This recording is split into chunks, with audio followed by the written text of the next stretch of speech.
Pai, eu te dou graças porque eu estou rodeado das melhores pessoas, com o coração servil, com o coração de honra, com o coração de alegria.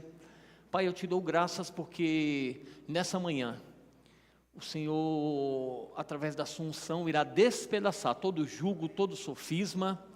Eu declaro que vidas serão impulsionadas, impactadas. Eu declaro olhos do entendimento abertos. Eu vejo os pés e as mãos sendo desatadas, para que com alegria, força, vigor e disposição, pessoas possam se levantar e correr o propósito, correr a carreira, fluir nos dons, cumprir o chamado e cumprir aquilo que o Senhor as designou, Pai. Muito obrigado pelos nossos ouvidos, os ouvidos do nosso coração atentos para ouvir as verdades da Tua palavra, Pai. Muito obrigado pela Tua unção que já está se movendo, já está se movendo, já está se movendo. Já está se movendo em nossos corações, ela já está operando. Oh, nós somos tão gratos, Pai, pelo Teu amor. Jesus, nós Te amamos. Jesus, nós estamos aqui para Te exaltar, para Te reverenciar, para Te bendizer. O Senhor é santo, o Senhor é puro, o Senhor é justo, o Senhor é amável, o Senhor é sublime, o Senhor é supremo, o Senhor é incomparável. És o nome sobre todo nome. Nós levantamos mãos santas, sem ira e sem contenda. Nós quebrantamos o nosso coração em sinal de rendição, em sinal de reconhecimento da beleza da Sua santidade. Nós Te amamos, Jesus. Como é bom Te pertencer, como é bom Te amar, como é bom ser amado por Você, Senhor. Muito obrigado. Em nome de Jesus, amém, amém, amém. Ah, Jesus, como Você é bom. Sabe, amados, o tema, vamos lá. O tema, o sábio discerne o tempo. A Bíblia diz que nós necessitamos de sabedoria. E a Bíblia diz que o sábio discerne o tempo e o modo de todas as coisas.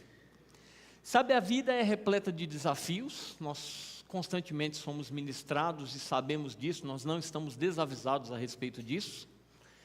Mas também existem tantas histórias que nos são tão inspiradoras, assim como o Everton disse aqui.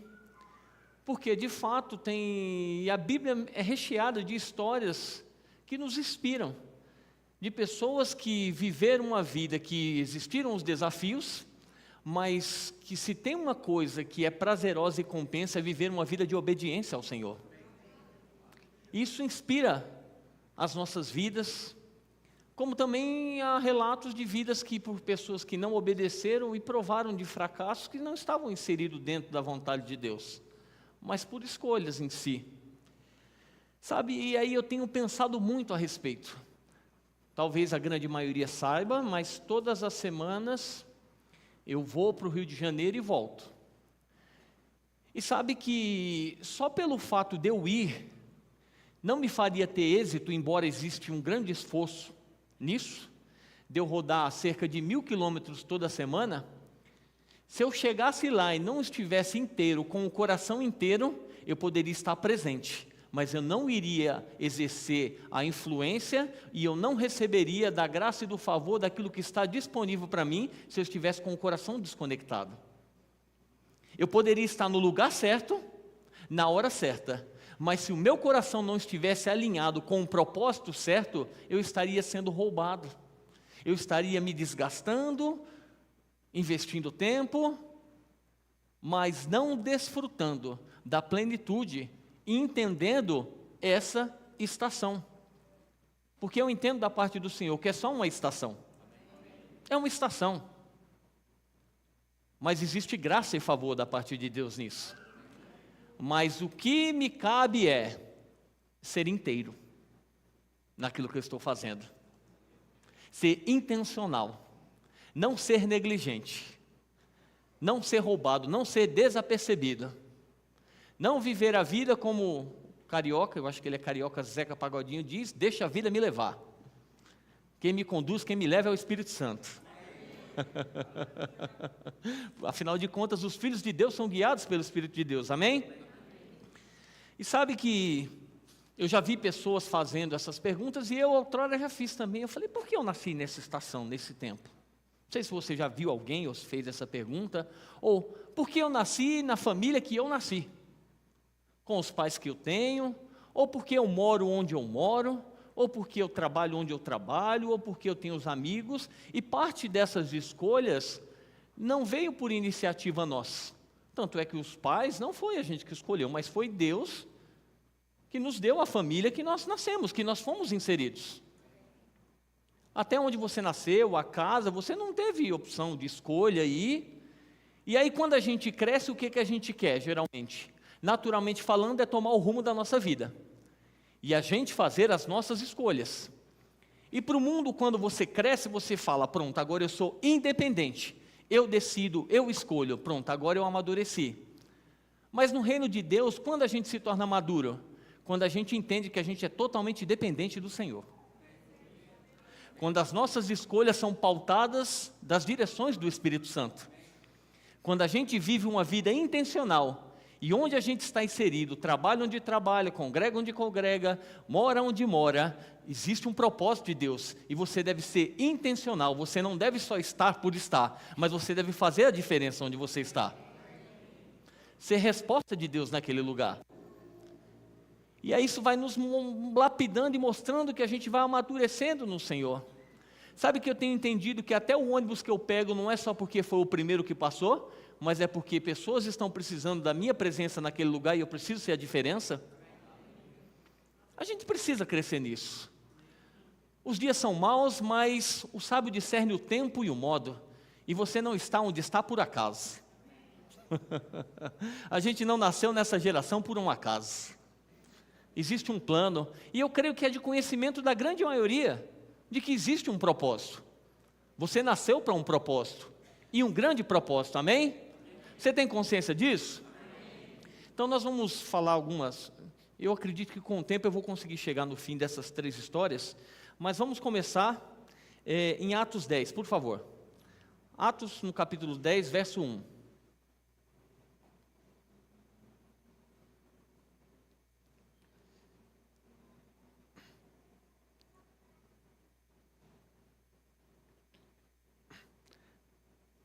Atos 10, deixa eu achar aqui também.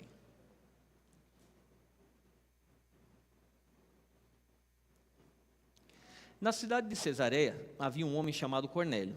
Eu estou lendo na NTLH, tá? Que era comandante de um batalhão romano, chamado Batalhão Italiano. Ele era um homem religioso, ele e todas as pessoas da sua casa adoravam a Deus. Cornélio ajudava muitos judeus pobres e orava sempre a Deus. Um dia, ali pelas 3 horas da tarde, Cornélio teve uma visão. Ele viu claramente um anjo de Deus que chegou perto dele e disse, Cornélio. Ele ficou olhando para o anjo e com muito medo perguntou, o que é, Senhor? O anjo respondeu, Deus aceitou as suas orações e a ajuda que você tem dado aos pobres e ele não esqueceu de você. Agora, mande alguns homens até a cidade de Jope para buscar o homem chamado Simão Pedro. Ele está hospedado na casa de outro Simão, um curtidor de couros, que mora à beira-mar. Olha que coisa extraordinária. Ele era um homem de autoridade, um centurião. E aí, centurião, ele era responsável por 100 homens. A gente lembra, por exemplo, da história do centurião, que o seu servo estava doente, estava enfermo, e aí ele foi até Jesus, e Jesus elogia a sua fé. E disse, nem mesmo aqui em Jerusalém eu vi uma fé como essa. E a Bíblia está mencionando que esse homem era religioso e ele era temente a Deus. Eu gosto da tradução que diz assim, as suas orações e as suas esmolas foram ouvidas. E a oração a gente entende que é ouvida, porque a gente fala. Mas e as esmolas, elas falam? Sim. Por quê? Porque aquilo que você pratica, aquilo que você fala, muitas vezes fala muito mais do que as suas palavras. Porque às vezes as palavras são opostas, contradizentes com aquilo que a gente faz. E aqui, aquilo que ele falava, era equivalente com aquilo que ele fazia. E aí tem outra versão que diz que as suas esmolas e orações ficaram como um memorial diante do Senhor. Sabe que fazer esmolas é uma coisa maravilhosa, orar é uma coisa maravilhosa, mas isso é uma parte. Por quê? Porque Deus manda um anjo ao encontro dele, para que ele seguisse uma direção e fosse buscar um homem que iria trazer um acréscimo sobre a vida dele de algo que lhe faltava. E a resposta dele foi imediata. Ele pegou alguns dos seus servos e mandou em direção para que buscassem Simão Pedro. Aí vamos ver a outra parte da história aqui. No 9. No dia seguinte, ao meio-dia, Pedro subiu ao terraço para orar. Enquanto isso, os homens vinham pelo caminho, já perto de Jope. Pedro ficou com fome e quis comer alguma coisa. Enquanto o almoço estava sendo feito, ele teve uma visão. Viu o céu aberto e uma coisa parecida com um grande lençol amarrado pelas 4 pontas que descia até o chão. Dentro daquilo havia todos os tipos de animais, 4 patas, de animais que se arrastavam pelo chão e de aves. Então Pedro ouviu uma voz e dizia: Pedro, levanta-se, mata e coma. Pedro respondeu: de jeito nenhum, Senhor. Eu nunca comi nenhuma coisa que a lei considera suja ou impura. A voz falou de novo com ele: não chame de impuro aquilo que Deus purificou. Isso aconteceu 3 vezes. Em seguida, a coisa que parecia um lençol foi levada de volta para o céu. E aí a Bíblia fala que Pedro começou a conjecturar, a pensar a respeito daquilo, aquela cena, aquele lençol, aquela visão, o que estava acontecendo. E no verso 19 diz assim: Pedro ainda estava pensando na visão, quando o Espírito Santo disse: escute, estão aí 3 homens procurando você. Agora, apronta-se, desça e vá com eles. Vá tranquilo, porque fui eu que mandei que eles viessem aqui. Olha que cenário maravilhoso, extraordinário. Um homem religioso, temente a Deus. Pedro, discípulo de Jesus, cheio do Espírito Santo. Um homem religioso temente a Deus teve menos resistência inicial do que Pedro. Quando o anjo apareceu, ele já entendeu sendo algo divino, já se posicionou e andou em fé. Já chamou os seus soldados, os seus empregados e disse: vá até o lugar, procure Simão Pedro, porque eu tive uma visão divina, um anjo me apareceu e a gente precisa obedecer segundo a direção dele. Pedro, antes de almoçar, falou: pronto, sou crente. Estou brincando, ele não disse isso. Mas antes de comer, eu vou orar. E aí ele vai para o terraço para ter um momento de meditação. E de fato, Deus dá uma visão para ele. Só que nessa visão ele disse: não, de forma nenhuma, isso não pode ser de Deus, não. Segundo a tradição da lei, nunca comi nada impuro, quadrúpede, essas coisas, não. E a Bíblia diz que ele resistiu por 3 vezes. E ainda ficou pensando sobre aquilo, até que o Espírito Santo fala com ele. Não sei se de forma audível ou testemunho interior, mas ele ouviu. E aí o Espírito Santo fala: não resista, obedeça agora.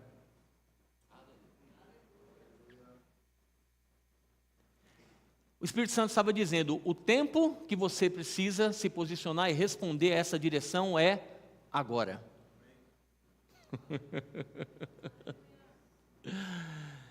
Será que às vezes a gente não está sendo religioso demais? Como eu posso mensurar isso? Meu nível de resistência às direções de Deus. Será que eu estou pronto mesmo para ouvir e dar a resposta no tempo certo? Porque a Bíblia diz que o sábio discerne o tempo e o modo de todas as coisas. E a direção foi: vai agora. E aí ele obedeceu, entendeu e partiram. Chamaram mais alguns irmãos.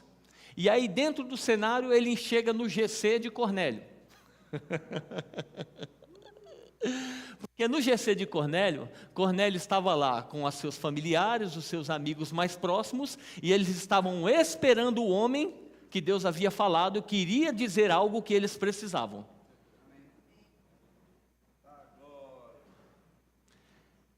Com o coração aberto, com o coração desprendido, com o coração com expectativa para ouvir aquilo que Deus tinha para dizer. Quando Pedro chega, ele se prostra, e a Bíblia usa essa expressão, ele foi adorá-lo. E aí Pedro diz, não, se levanta, eu sou homem como você. E aí ele conta a visão que ele teve. E aí Pedro começa a falar a respeito de Cristo, de Jesus Cristo, nosso Senhor e o nosso Salvador. De que ele foi morto, perseguido, chicoteado, morreu na cruz, as profecias, Moisés, a lei, tudo apontava para ele, mas que na plenitude dos tempos se manifestou o Salvador, o Rei da Glória, o nosso amado, o nosso Senhor, o nosso Salvador. Ele havia morrido, mas ele ressuscitou ao terceiro dia. E a Bíblia diz que enquanto ele terminava de falar essas verdades, o Espírito Santo caiu sobre todos que estavam na casa. E eu acho interessante essa expressão, o Espírito Santo caiu, porque o Espírito Santo já tinha vindo lá em Pentecostes. E o Senhor falou para mim particularmente isso.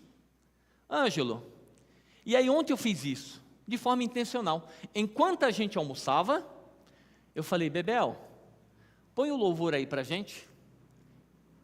E aí ela colocou. E sem mandar, sem pedir, o Miguel de 2 aninhos, largou o prato de comida dele e estava com as mãos levantadas na hora do louvor. Quando a gente trocou de música, ele ficou brabo. Eu acho que ele já tem a playlist favorita dele. Ele é meio pentecostal. Mas o que acontece? Assim, qual o ambiente que você tem proporcionado na sua casa para que o Espírito Santo caia?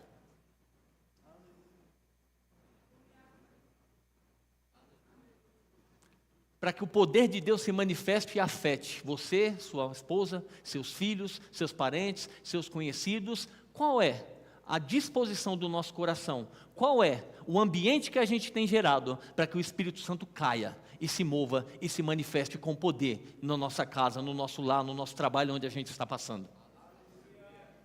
Entenda essa expressão, o Espírito Santo caia, porque ele já veio. Mas é no sentido de que, aonde meu coração está tão escancarado, que ele tem liberdade para se mover como ele quer se mover. Mas vamos para outra parte. E aí é interessante por quê? Porque depois disso, eles são cheios, aí Pedro e os irmãos que estavam com ele, olham e dizem, uau, eles receberam o batismo, o Espírito Santo igual nós recebemos. Quem é que vai poder negligenciar deles serem batizados nas águas? E ali nós vemos os 3 batismos. Cornélio e sua família foram batizados em Cristo, no corpo, porque eles ouviram a palavra da salvação e abriram seu coração. Eles foram batizados no Espírito e eles também foram batizados nas águas. A obra completa. Eita, GC, poderoso.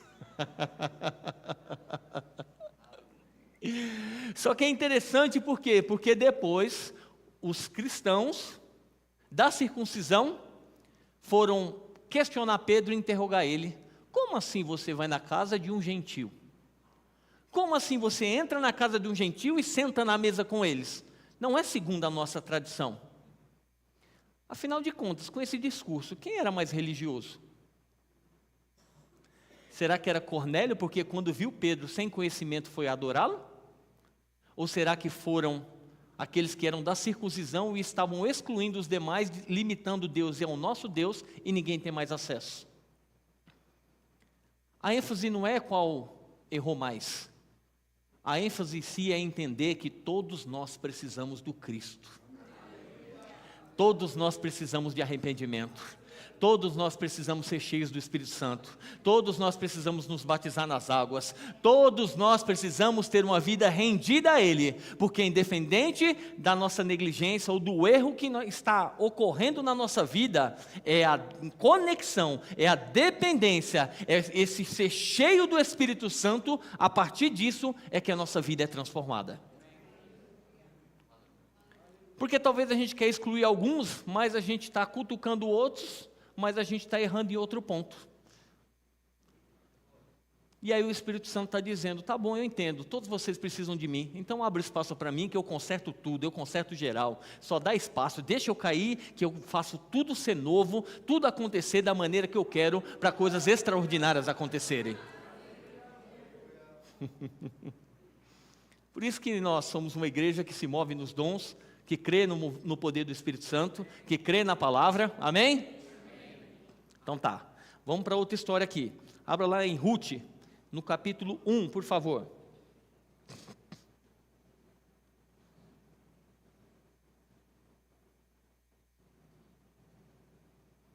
Oh, Jesus.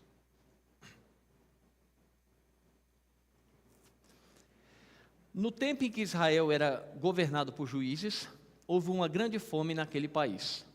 Por isso, um homem de Belém, cidade da região de Judá, foi com a sua mulher e seus 2 filhos morar por algum tempo num país chamado Moabe. O nome desse homem era Elimeleque e a sua mulher Noemi. Os 2 filhos se chamavam Malom e Quilion.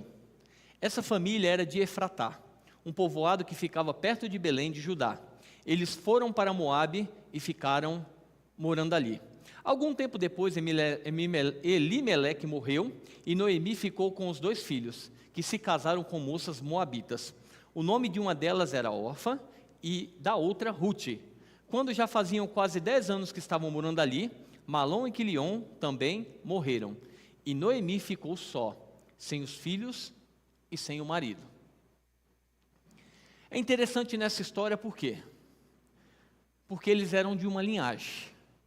Eles estavam em Belém, e Belém significa casa do pão. E aí as circunstâncias se levantaram, houve seca, e aí por causa das circunstâncias, eles se movimentaram e saíram da casa do pão e foram para Moabe. Moabe é onde tinha os moabitas, que eram da geração de Ló, sobrinho de Abraão. Eles ficaram inseridos naquele contexto, tanto é que os filhos deles se casaram com 2 mulheres, Orfa e Ruth. E dentro daquele período de 10 anos, pensa num cenário catastrófico. O marido morreu e os 2 filhos morreram.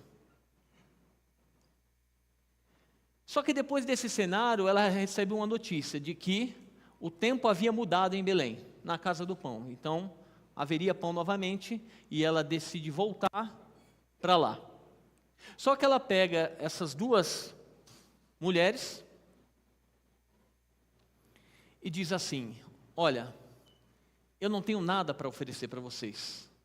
Afinal de contas, eu já sou de idade avançada, eu sou viúva, e talvez, quando chegar lá, eu encontre algum homem que eu possa me casar.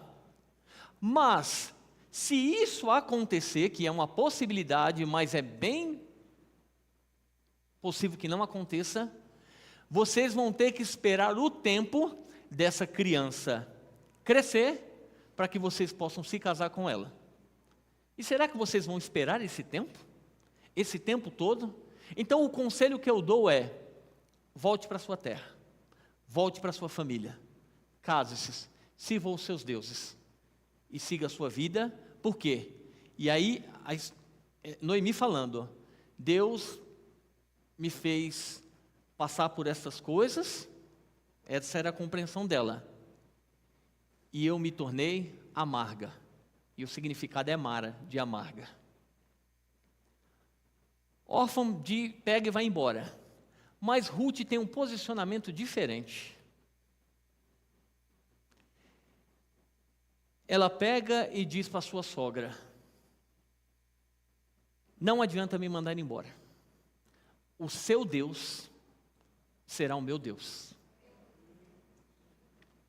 Onde você for, eu irei com você. Onde você morrer e for enterrada, eu morrerei e serei enterrada também.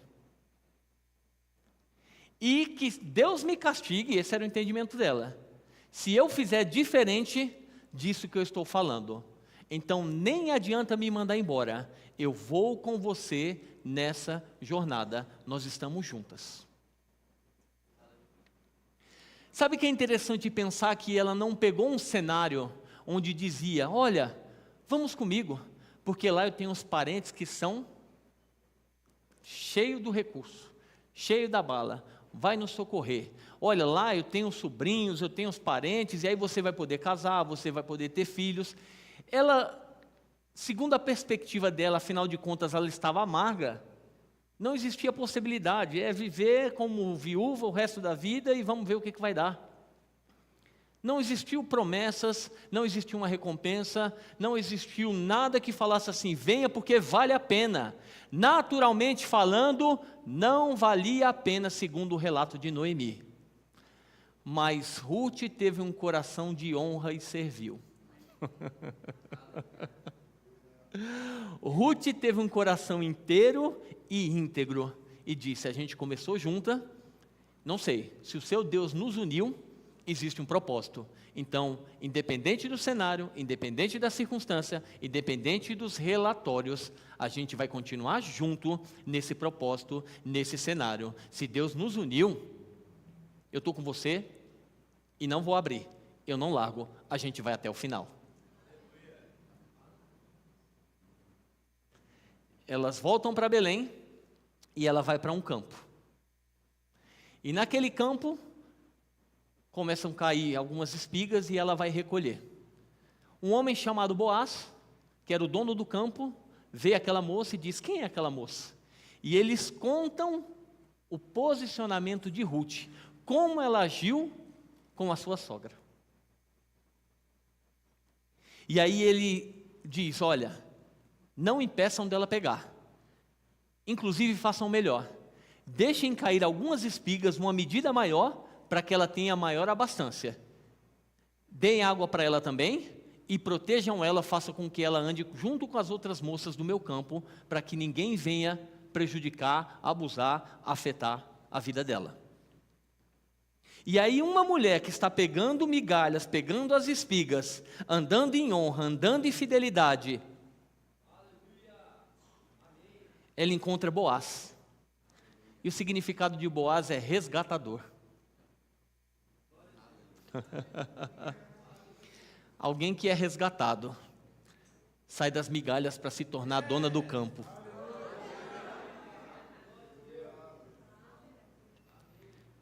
Sabe, Pedro, judeu. Cornélio, gentil. Noemi, judia. Ruth, moabita, gentia. Mas quando Cristo se manifesta, quando o resgatador se manifesta, Ele nos resgatou do império das trevas e nos transportou para o reino do Filho do seu amor. Ele nos deu uma herança, Ele nos deu significância, Ele nos fez assentar juntamente com Ele nas regiões celestiais, e nós somos povo eleito, sacerdócio real, nação santa, povo de propriedade exclusiva de Deus. Ruth tinha um ventre, Noemi tinha uma linhagem.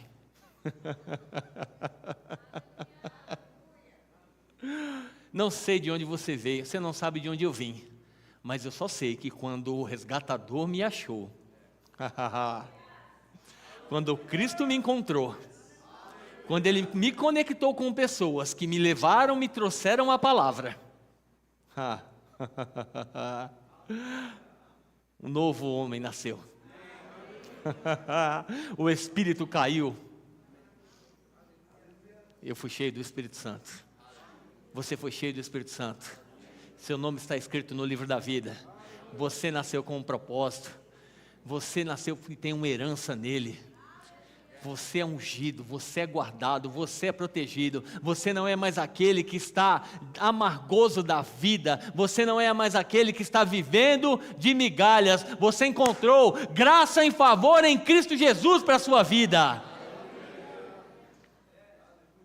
Ele mudou a nossa sorte, Ele mudou a nossa história. Agora, o que foi necessário para que isso acontecesse? Conexões divinas. O nosso Deus é um Deus que promove conexões. Nós temos entendido ou discernido esse tempo na nossa vida? Nós estamos sendo inteiros, intencionais e íntegros nas conexões que Deus tem promovido nesse tempo, investindo o nosso tempo e a nossa atenção? Ou a gente só está deixando a vida nos levar, o tempo passar e desperdiçando esse tempo e essa estação favorável do Senhor sobre as nossas vidas? Afinal de contas, se nós estamos nesse tempo, nós nascemos por um propósito. Nessa geração, existe um propósito divino nas nossas vidas. As conexões que Deus promove, existe um propósito. Deus não está fazendo nada à torta e à direita ou por acaso. Se nós não estamos discernindo, o problema é nosso, é momento da gente ajustar e realinhar no nosso coração. Mas Deus é intencional e perfeito em tudo que Ele faz. Você está vivendo um tempo extraordinário? Ainda bem que alguns têm consciência disso. Quem não tem, ainda, é por isso que Ele traz palavras como essa. Porque Deus não deseja excluir ninguém. Ele quer que todos nós venhamos a ter uma plena compreensão e viver essa estação com graça, favor, ousadia, intrepidez e cumprir aquilo que Ele tem para a nossa vida.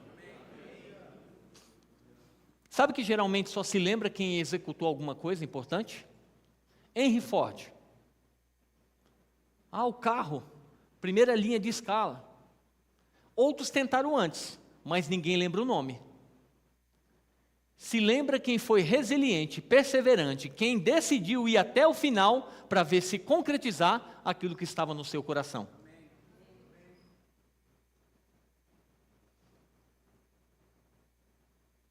Santos Dumont, o avião. Quem tentou no meio do caminho, talvez tenha até menção. Mas sabe que nós não somos chamados para tentar? Nós somos chamados para executar e fazer até o final. Afinal de contas, não é na nossa linhagem, não é no nosso histórico passado, não é na nossa capacidade, mas é a partir do nosso encontro com Cristo Jesus. E aí nós temos a capacidade, os recursos, as conexões, a graça, o favor, a sabedoria, a ousadia para nos enquadrar, para nos encaixar e viver na plenitude aquilo que Ele tem para a nossa vida.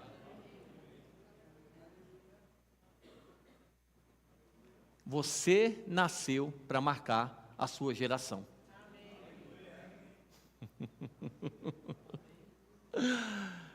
Vamos lá mais um pouquinho. Abre Mateus 1, só para me ler aqui com você.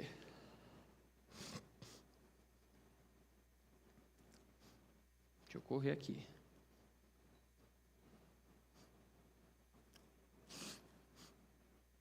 Esta é a lista dos antepassados de Jesus Cristo, descendente de Davi, que era descendente de Abraão. Abraão foi pai de Isaque, Isaque foi pai de Jacó, e Jacó foi pai de Judá e dos seus irmãos. Judá foi pai de Pérez e de Zera, e a mãe deles foi Tamar. Pérez foi pai de Esrom, que foi pai de Arão. Arão foi pai de Aminadab, que foi pai de Nasson, que foi pai de Salmão. Salmão foi pai de Boaz, e a mãe de Boaz foi Raabe. Boaz foi pai de Obed, e a mãe de Obed foi Obed foi pai de Jessé, que foi pai do rei Davi.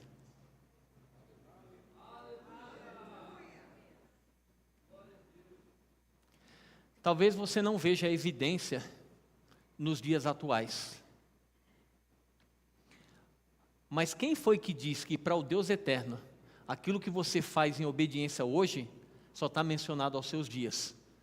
E você, através da sua vida de obediência, não está afetando as próximas gerações.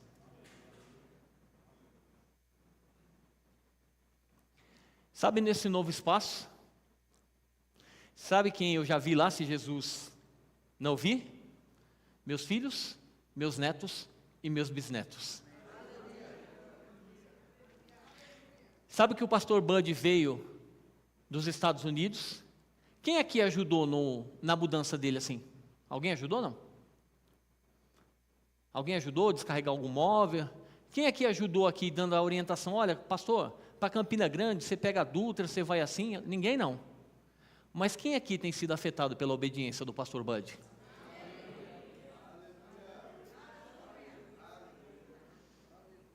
Talvez outros vão colher da obediência. Muitos vão colher da obediência. Mas que tal ser obediente na sua geração, na sua estação, ao invés de ficar falando, olha essa geração, afinal, quem foi que fez essa geração? Ao invés de lamentar dessa geração, por que a gente não tem preparado e se disposto a preparar essa próxima geração, temente ao Senhor, que ama ao Senhor, porque a vinda de Jesus é eminente, queira você ou não, discina você ou não, ela está aí e todos os sinais são evidentes.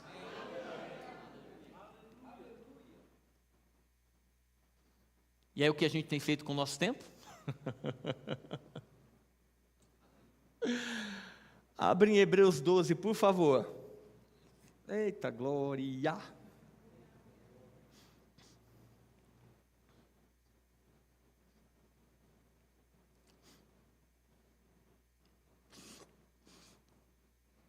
Depois do almoço eu falei, bom, ao invés de tirar uma pestana, um ronquinho, deixa eu fazer meu devocional aqui uns 5 minutos. Aí eu fui para a sala adaptada da Carol, por enquanto, e aí começou uma brincadeira. Falei, é bom assim no silêncio, né, Carol? Ela, eu estou vendo isso o dia todo, mas a gente não vai murmurar, a gente vai dar graças, amém? Amém, Carol, amém. Estamos juntos e misturados nessa. E aí eu peguei, abri, não é aquela coisa que abre aleatório, mas abri em Hebreus 12. E Hebreus 12, 12 diz assim, portanto, levantem as suas mãos cansadas e fortaleçam os seus joelhos enfraquecidos.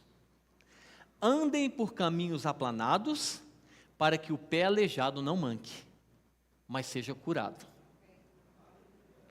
Sabe que quando a gente vê o cenário, por exemplo, de Noemi, de Ruth, essas pessoas, elas se desgastaram no processo?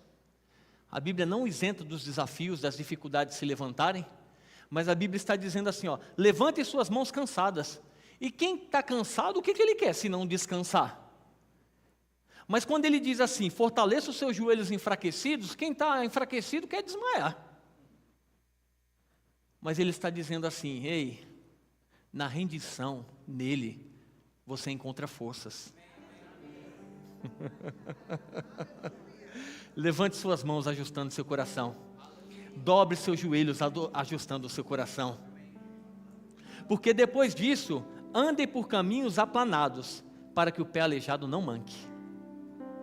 Ao invés de viver uma vida de montanha-russa, de altos e baixos, inconstante ânimo dobre na fé, obedecendo às instruções da palavra, obedecendo o Espírito Santo, Ele vai alinhando, aplanando os nossos caminhos, e a cura, a restauração, a plenitude, a renovo, a força, a avanço, a crescimento, a rompimento.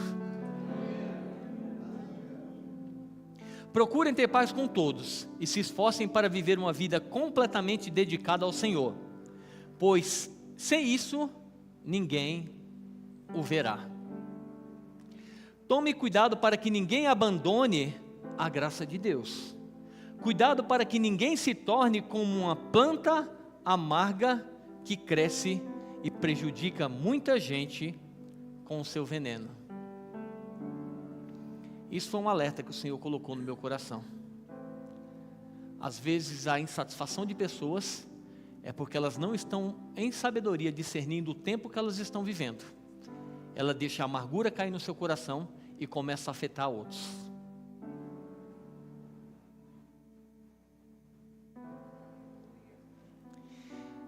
Aleluia. E tomem cuidado também, para que ninguém se torne imoral ou perca o respeito pelas coisas sagradas, como Esaú, que por causa de um prato de comida, vendeu os seus direitos de filho mais velho. Como vocês sabem, depois ele quis receber a bênção do seu pai, mas foi rejeitado porque não encontrou um modo de mudar o que havia feito, embora procurasse fazer isso até mesmo com lágrimas. Sabe, amados, nós estamos na dispensação da graça. O homem é aceito pela fé, do início até o final. Tanto é que ninguém conseguiu cumprir a lei a não ser Jesus Cristo. Na galeria da fé nós vemos homens que lhe foram imputados justiça porque creram. Mas quando isso veio ao meu coração me trouxe muito temor, sabia? Porque assim, Esaú estava na sua geração. Seu pai Isaac orou porque a sua mãe tinha o ventre estéril. Ele orou e Deus respondeu e nasceu Esaú e Jacó. E ele nasceu primeiro. E quem nascia primeiro tinha o privilégio da primogenitura. Como é maravilhoso estar numa igreja onde tudo é guiado. E aí o ministério de louvor está falando Deus de aliança, Deus de promessa, Deus que não é homem para mentir. E eles estão dizendo Deus de Abraão, Isaac e Jacó. Mas ele desconsiderou esse privilégio. Ele desconsiderou essa escolha divina, esse cenário, isso que lhe havia sido confiado. Ele tratou como comum, como desnecessário. E disse: para que me serve a primogenitura? E a primogenitura era dar legado ao pai e era receber dupla honra, uma dupla porção. Era ter autoridade sobre os mais novos. E ele desconsiderou isso como pouco, como nada.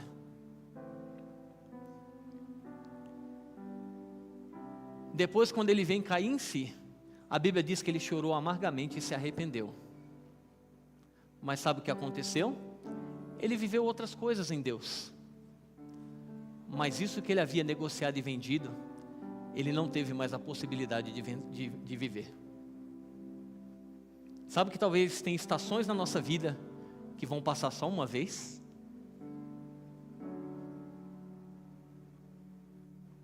Coisas que Deus tem confiado a nós, mas a gente não está discernindo talvez o tempo e a estação. Está sendo irreverente, negligente, tratando com pouco caso os dons, talento, conexões, chamado, propósito, recursos, aquilo que Ele nos confiou. E tratando como leve e relevante. E dizendo, talvez mais para frente eu viva. Talvez mais para frente eu faça. Talvez, talvez e talvez. Quem dá conta do seu dia amanhã? Quem dá conta se Jesus virá amanhã? Então é necessário estar com o coração correto, com a motivação correta. Agora, hoje, agora, nesse tempo. Foi o que o Espírito disse para Pedro: apronta-te, obedeça, agora. Ajusta o coração agora. Alinha a motivação agora. Abre os olhos e entenda o tempo que você está vivendo agora.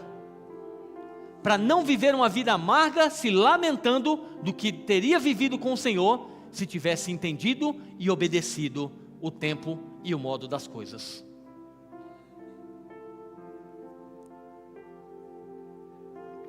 E aí depois não é Deus castigando. Sabe que houve divisão na família, separação dos irmãos. Eles passaram por tantas coisas, por quê? Por causa desse desencontro familiar.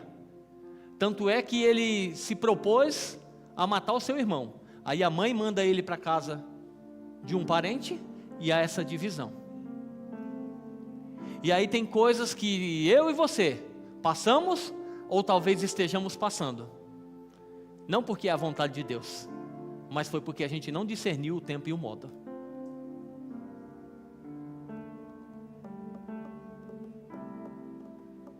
E agora, eu fico nesse lugar de condenação? De forma nenhuma. E agora? Como eu faço? E agora? O que eles fizeram? Lucas 2:22, último versículo, eu prometo.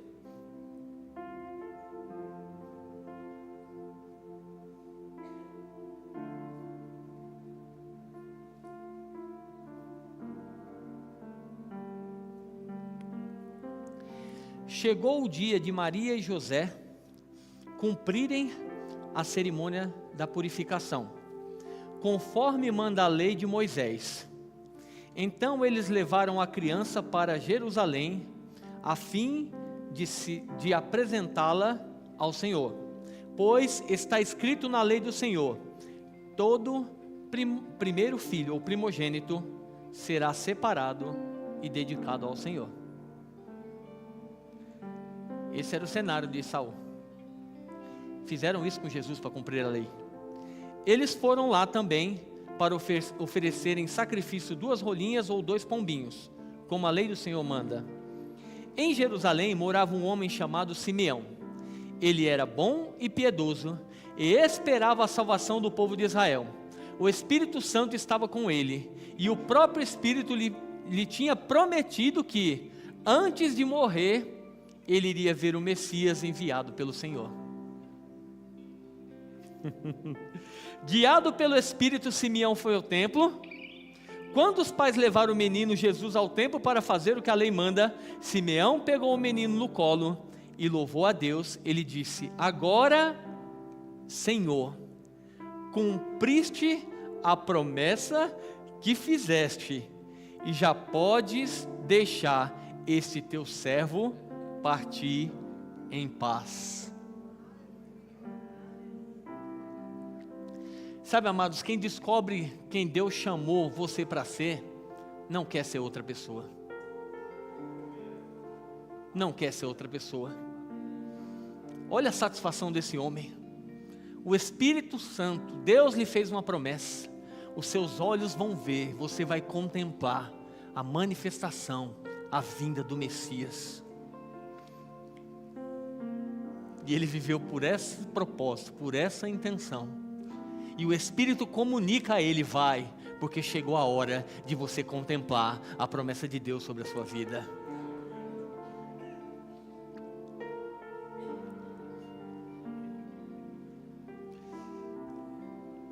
Vamos lá. 36. Havia ali também uma profetisa chamada Ana, que era viúva e muito idosa. Ela era filha de Fanuel, da tribo de Aser. 7 anos depois que ela havia casado, o seu marido morreu. Agora ela estava com 84 anos de idade. Nunca saía do pátio do templo e adorava a Deus dia e noite, jejuando e fazendo orações. Naquele momento ela chegou e começou a louvar a Deus e a falar a respeito do menino que todos esperavam, a libertação de Jerusalém.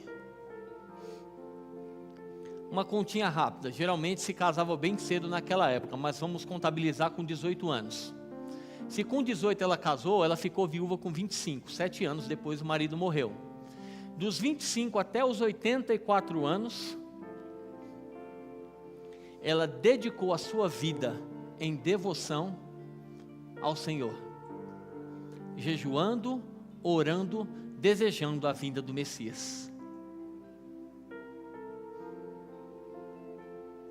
Quase 60 anos. Quase 60 anos. O grande problema é às vezes que a gente acha que o mérito está na evidência, quando na verdade o mérito está em entender o que Deus quer e andar em obediência.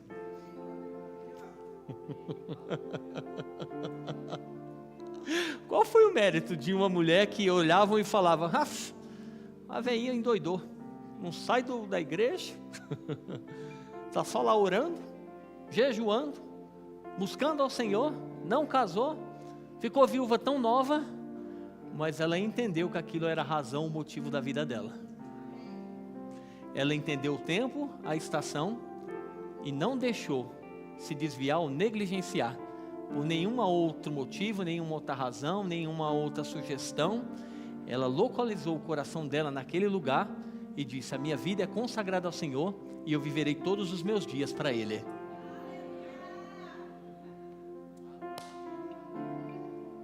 Cadê esses corações? Cadê esses corações nessa geração? Com uma vida de santidade, de integridade, de obediência, que não está barganhando com o Senhor por cargo, por posição, por mérito, por ofertas, mas que entendeu que obedecer a Ele é a melhor coisa a se fazer. É o motivo da nossa vida, é a razão da nossa existência, conhecê-lo e prosseguir em conhecê-lo.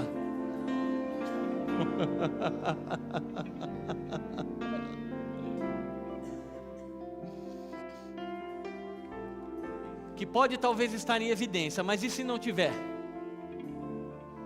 Que pode talvez ter algum status, mas e se não tiver?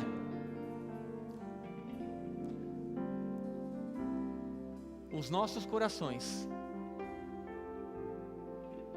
que dizem: Senhor, o que mais me importa é te obedecer, é ser parte daquilo que você está fazendo, é que a minha vida, o meu tempo, os meus dias, a minha família, os meus recursos, eles sejam para te obedecer, para a honra e glória do teu santo nome, para afetar a minha geração, mas para deixar um legado para as próximas gerações.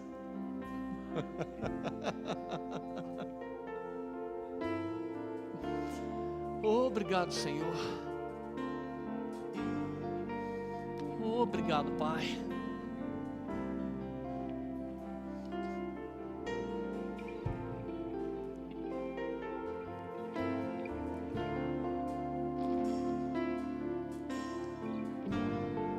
Obrigado, Pai.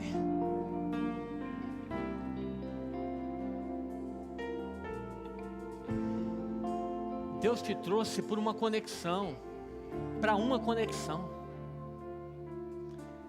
Não negligencie. Não seja resistente. Submeta o seu coração. Se renda à vontade do Senhor. Sabe, quando eu li isso daqui, eu lembrei do tempo que eu fiquei praticamente 10 anos afastado do caminho do Senhor, dos caminhos dele. 10 anos.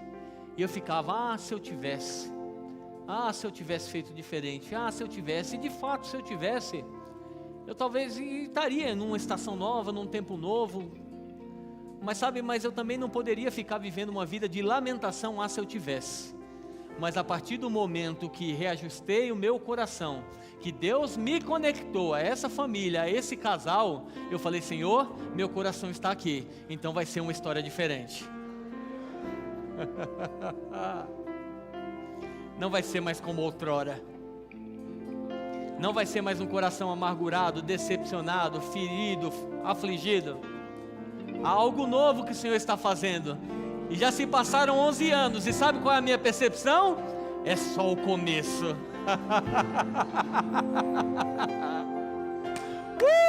É só o começo. É só o começo. É só o começo.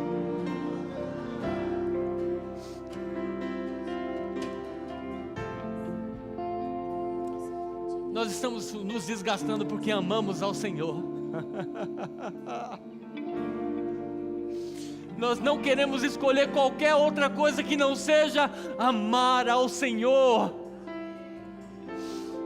Nós não estamos aqui por benefício próprio, para vangloriar homens, nome de homens, mas para exaltar o nome do Senhor.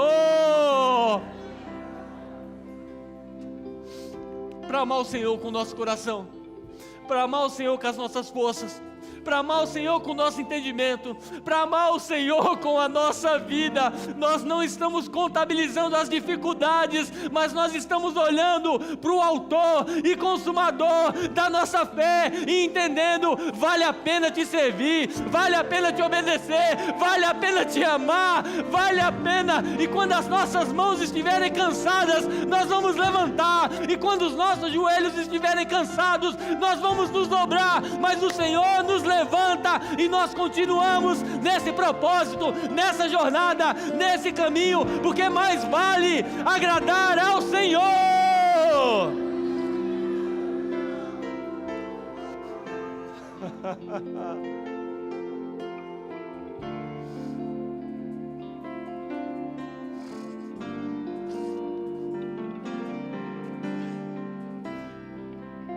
Alguém que por algum motivo se afastou, se desviou dos caminhos do Senhor?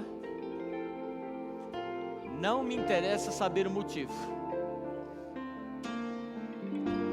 mas o resgatador, Jesus Cristo,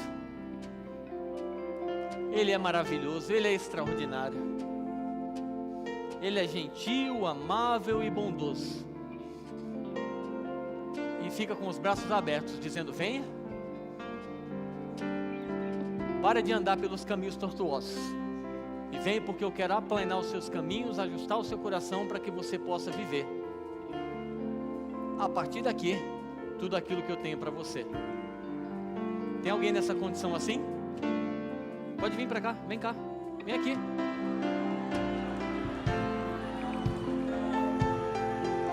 Vem cá, meu querido. Como é que eu vou tirar um abraço? Mais alguém? Mais alguém? Pode vir.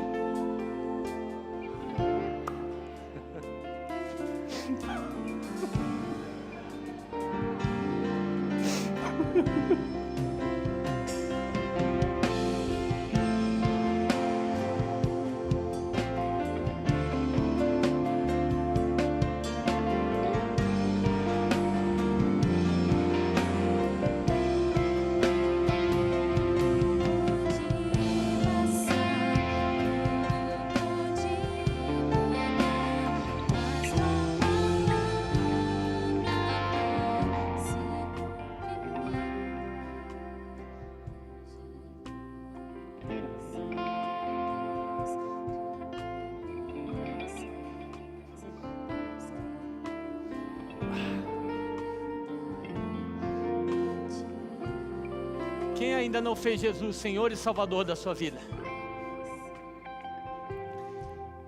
Embora você possa fazer boas ações, boas obras, boas atitudes, dar esmolas, ser temente a Deus, ser religioso, é necessário reconhecer Jesus como Senhor e Salvador. É necessário nascer de novo, é necessário ser selado com o Espírito Santo, é necessário ser cheio do Espírito Santo. Alguém? Tem alguém que nunca orou reconhecendo Jesus como Senhor e Salvador da sua vida? Faça um aceno com a sua mão assim, para que a gente possa orar com você.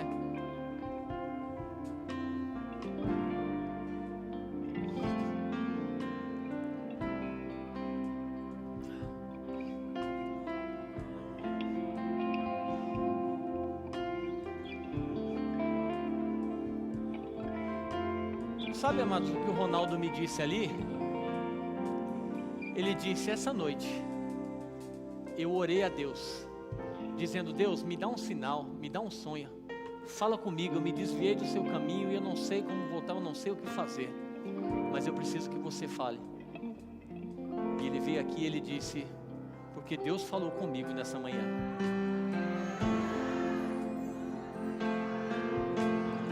De que adianta ganhar o mundo inteiro e perder a sua alma?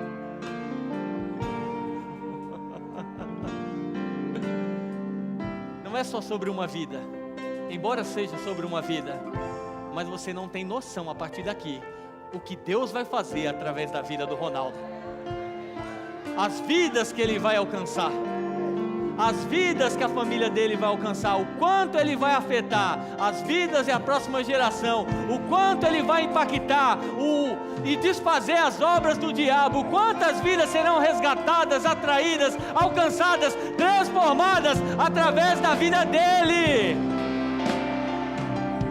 Você pode se colocar em pé, nós temos pedidos de oração.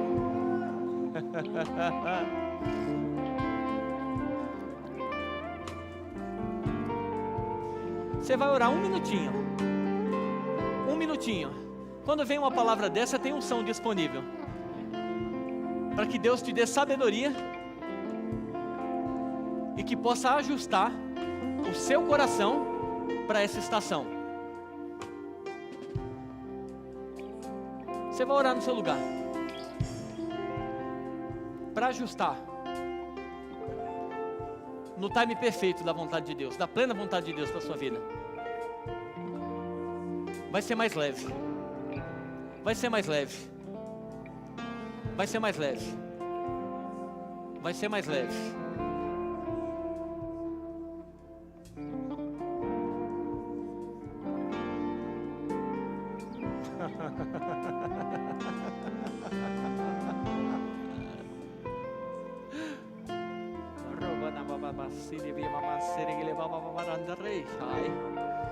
Não somos barganhadores, Senhor. Nós somos os teus filhos.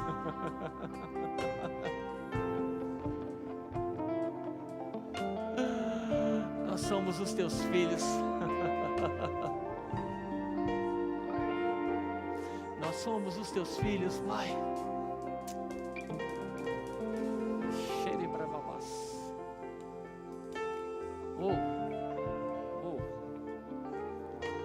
Meu Deus.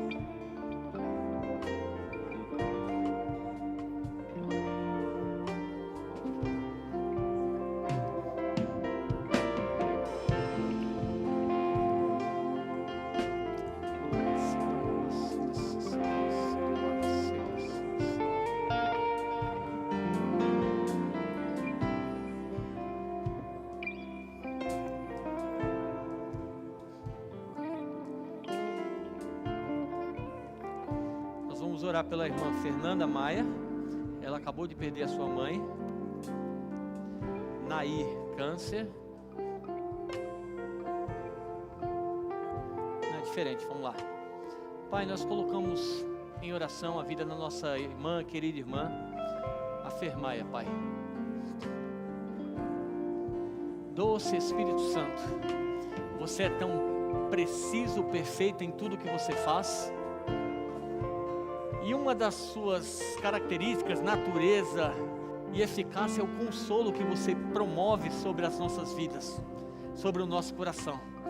Eu declaro agora a família dela, provando desse consolo sobrenatural.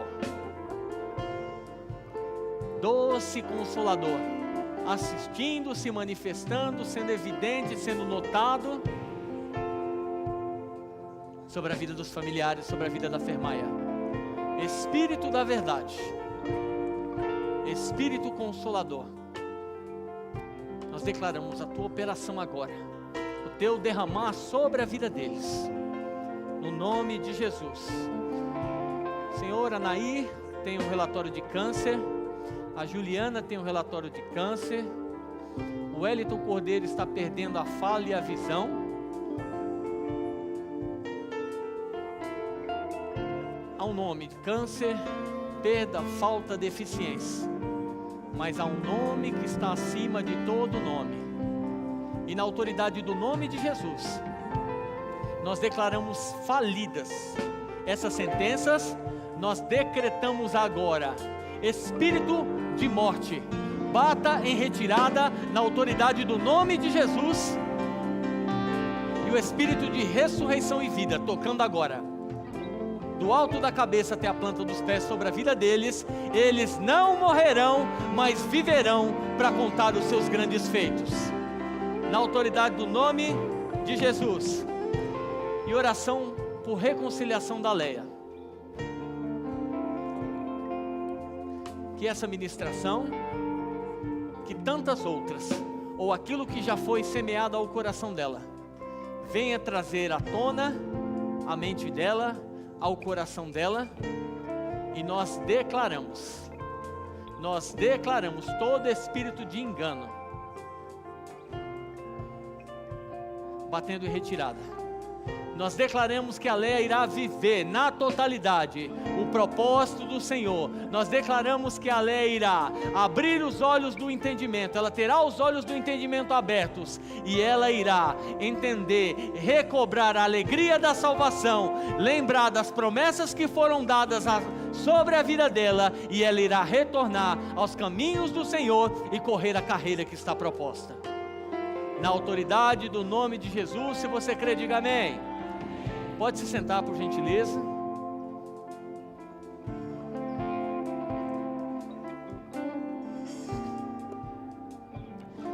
Duas literaturas. É tempo de ler, amados.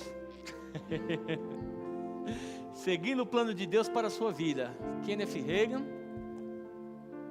O Espírito Santo e você. Trabalhando juntos com a dupla dinâmica do céu, do autor Rick Renner. Duas super indicações maravilhosas que estão disponíveis no Verbo Shopping.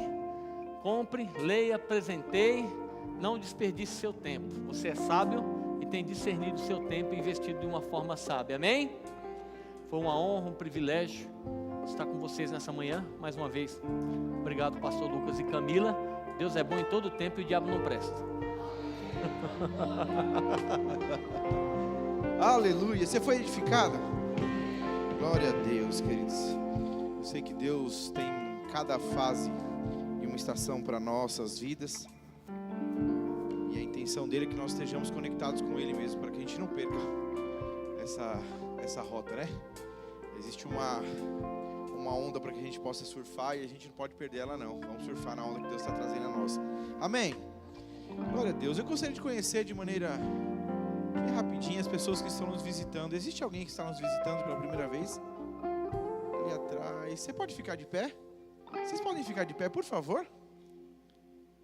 Glória a Deus. Que alegria recebê-los. Muito obrigado pela presença de vocês. Uma grande honra. Volte outras vezes. Amém? Glória a Deus. Queridos, eu tenho alguns recadinhos para transmitir a vocês, mas antes mesmo de eu falar deles, eu quero falar do que nós vivemos essa semana aqui na nossa igreja.